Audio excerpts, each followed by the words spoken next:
Wandugu wapenzi, hamjambo. Mesdames, mesdemoiselles et messieurs, salut. Comme annoncé, j'ai un petit message ce jour à l'intention des Kinois qui parlent la langue Swahili ou qui écoutent la langue Swahili. Wababa, wamama, kaka na dada, wasichana, wavulana, hamjambo popote unatufuata kwa saizi. Leo nina ujumbe kidogo kwenu.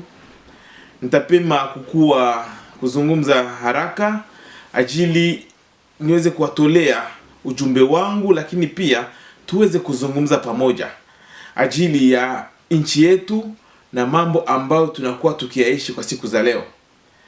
Nimechagua kuwazungumzia nyinyi ambao mnakaa Kinshasa sababu huko ni mji mkubwa wa nchi yetu ya Kongo. Na najua kwamba nyinyi ambao mnazungumza lugha tukufu la Kiswahili ni nyinyi pia ambao mna mamlaka, mna uwezo na mnaweza kuleta matumaini kubwa sana kwa wakaaji wa nchi ya Kongo. Sababu gani? Sababu nimeangalia kweli na nimetambua ya kwamba mabadiliko ya kweli yanaanzia katika miji mikubwa. Na nyinyi ambao mmepata hiyo bahati ya kuishi huko katika mji wa Kinshasa na ambayo mnaweza kuzungumza lugha ya Kiswahili, najua ya kwamba mna pia namna nyingine ya kuweza kusaidia mabadiliko hiyo ajili yaweze kujitokeza. Sababu tukiangalia kidogo katika historia ya kwetu tutaona ya kwamba AFDL kwa mfano, hiyo ambayo ilikuwa ikitarajia kuleta mabadiliko ya kweli katika nchi ya Kongo, imepata msimamo na kuweza kusonga mbele ajili ya wale ambao wanazungumza na kusikia Kiswahili.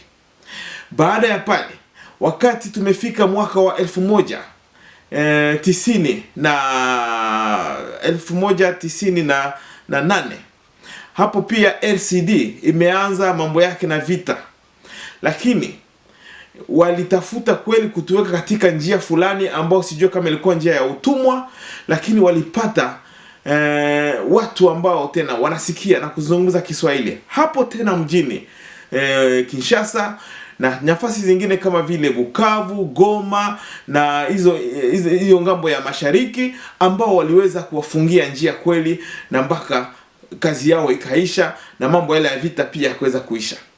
Hiyo inaonyesha ya kwamba wakati nyinyi mna starehe na mnakuwa pale tayari ajili ya kuweza kufunga njia kwa watu ambao wapende maendeleo kamili ya Kongo, yote yawezekana. Na ndio maana nimependa leo kuwakumbusha kama watu wengi wapo pale wanakaa wakisubiri kwamba nyinyi muweze kuwasaidia kuleta mabadiliko kamili. Najua kama kati yenu kuna wengi ambao wana maisha mazuri kweli hapo Kinshasa. Wana maisha mazuri kweli. Lakini wasisahau ya kwamba hapo nje katika miji mingine, katika nafasi ambao labda kati yenu wamoja wametokea, kuna watu wengi ambao wanateswa sababu hawana kazi, wanateswa sababu wana kazi lakini hawana mshahara halali, wanateswa sababu kwa kupata kwa matunzo ya afya wana shida, kwa kupata chakula wanateswa, kwa kuweza kupata masomo ya watoto na kulipia watoto masomo ni shida kweli kabambi. Wanateswa kwa namna mbalimbali. Maji safi katika nchi hii ambayo ina maji mengi sana, lakini kupata maji inakuwa shida. Kupata moto wa umeme problem, iko shida kubwa sana na mambo kadhalika. Lakini tunajua pia kwamba tunaweza kufikia maendeleo kamili kama tu watu wanaungana na wanapigania mabadiliko kama yale.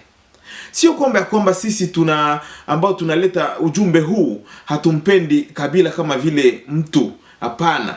Sisi hatuna shida yoyote na Kabila kama vile rais wa Kongo. Tuna shida na system, tuna shida na namna ya kuongoza nchi. Na pia tunajua kwamba Kabila anafika mwisho wake. Amepata miaka yake ambayo ameweza kuchaguliwa. Tena wanani wamemchagua? Ni nyinyi, ni sisi ambao tunazungumza Kiswahili ndio tumemchagua zamani, sababu tuliwaza ya kwamba ni yeye ataleta mabadiliko kamili katika nchi. Lakini sasa ya kwake imekwisha. Heri kuachia wengine na waweze kupima maele yao. na najua kwamba na nyinyi mupo pale ajili ya kuweza kusaidia, ajili kesho yake tupate watu wenye akili pia ambao wataleta yao mayele, msaada, ajili mambo yaweze kubadilika, na kesho yake tuone kwamba nchi ya Kongo inakuwa nchi kubwa nzuri ambayo watu wote wanafanya maisha mazuri, ambayo mtu anaweza akasikie haja ya kuweza kuishi ndani. Ndio kusema kwamba sisi hatuna shida na watu ambao wanakuwa na mamlaka kwa siku ya leo, lakini tunawaeleza watu hawawezi wakajipiganie wao binafsi tu, wawapatie pia muda wengine pia waweze kuleta yao mchango na waweza kuleta yao mamlaka mchango ajili nchi yetu iweze kusonga mbele. Hiyo ni ujumbe muhimu sana, na najua ya kwamba sisi ambao tunakuwa tukitumainia maisha mazuri kesho, nyinyi ambao mnazungumza lugha ya Kiswahili na mnakaa mjini Kinshasa, mnaweza kuleta mabadiliko ya kweli, mnaweza kuungana na kuweza kusaidia ajili mabadiliko ya kweli yaonekane. Ijapokuwa mna maisha mazuri, asanti, Mungu asifiwe, lakini pia mkumbuke wale ambao ni wengi zaidi, ambao wanasumbuka kila siku, ambao wanalala wakijulisha kesho watakula nini. Tuwakumbuke pia na tuangalie namna gani tunaweza kuwaletea mchango na kuwasaidia. Hiyo ni ujumbe wangu wa kwanza nipenda kutolea, nikitumaini ya kwamba tunaweza kusaidia nchi yetu iweze kubadilika. Jambo la pili ni kuhusu watu ambao wanafanya gisi yote kwa kuweza kufunga mabadiliko yasiweze kuendelea. Na hapa acha kuzungumzia jambo ile tumesikia Valentin Mubake, mtoto wa Kivu, amesema ajili ya Vital Kamerhe, akisema yeye ni Mnyarwanda. Ni mambo ya kuhuzunisha sana. Ya kuhuzunisha sababu tunajua sisi wote kama watu ambao wanaishi na kutoka Bukavu wanamjua Vital Kamerhe na jamaa lake, wake, wazazi wake, wote inajulikana kabisa. Tena tukumbuke kitu moja. Hapa nitaweza kuleta jambo moja tu. Nani ambaye anaweza kujua anaweza kumchukua mtu na kumweka kwenye tipoi na kumbeba kama vile mwami, kama vile wamefanya wamembeba Vital Kamerhe mara nyingi huko Bukavu, Goma na kadhalika, kama yeye ni Mnyarwanda? Watu ambao wanajua historia ya kwetu wanajua kwamba watu wa Kivu zaidi, Bashi, Barega na kadhalika, ni watu wenye mapendo kweli, wanawapokea wageni, wanaishi pamoja nao, wanawasaidia, lakini hawawezi wakakubali mtu ambaye siye mtu wa huko kuweza kuwatawala kama vile mwami. Lakini wakati Vital Kamerhe anakuja katika eneo hizo na wanambeba kwenye tipoi, wamemnyangua na kusema huyu tumemchagua kweli, ni kwamba wanamkubali kama vile mtoto wao, na kama yeye anaweza akasaidie kuleta ilo mabadiliko kamili ambayo tunakuwa tukipigania. Sasa nitamaliza kwa saa hizi kwanza nikiwaeleza hivi. Siku ya Jumapili ijayo, siku ya Mungu ijayo, tarehe 24 le 24, kuna mkutano kabambi sana, meeting ya watu wote ambao wanatumainia kuleta mabadiliko kamili katika nchi ya Kongo. Sababu tumekwisha kuona kwamba wengine wanapigania kusudi hiyo wao tu ndio waweze kuishi na kutawala na kubeba mali yote na kuwanyanyasa waopozant na kuwanyanyasa wale ambao wanapigania jamii, mabadiliko ya kweli na kadhalika.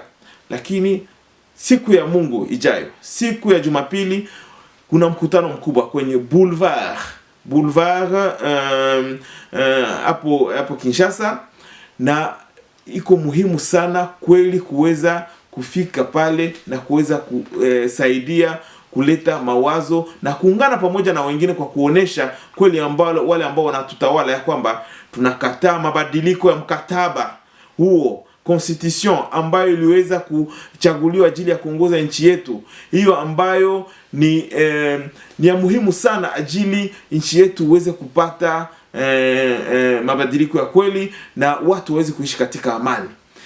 Siku ya Mungu, wakubwa wengi ambao wanasimamia parti fulani watakuwa hapo ajili ya kuweza kutoa pia ujumbe.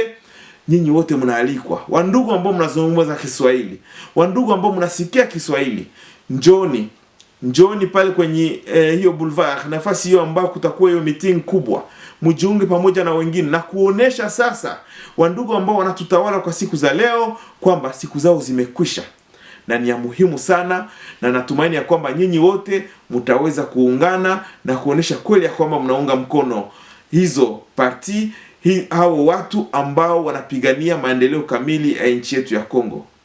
Nitakuwa na ujumbe siku zingine ajili ya wandugu ambao wanaishi Kinshasa na ambao wanazungumza lugha ya Kiswahili. Kwa leo tu nimependa tu niueleze jambo hizo tatu, ya kwamba matumaini yetu yote ya mabadiliko ya Kongo ni kwenyu nyinyi. Na ya pili, kuwajulisha ya kwamba hatuna shida na mtu yeyote, lakini tuna shida na mabadiliko ya kweli, na tunajua kwamba watu wengi wana akili kwetu hapo Kinshasa kama vile katika region mbalimbali, na ni muda wao pia ya kuja na kuleta yao maele ajili ya kuweza kubadilisha nchi yetu ya Kongo.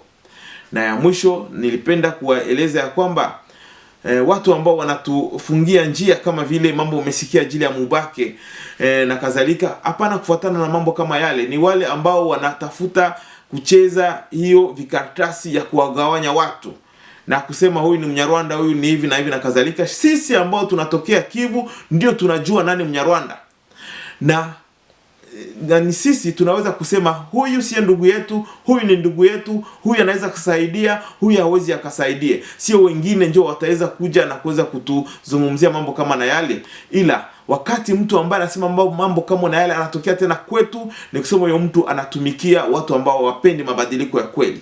Mfanye angalisho.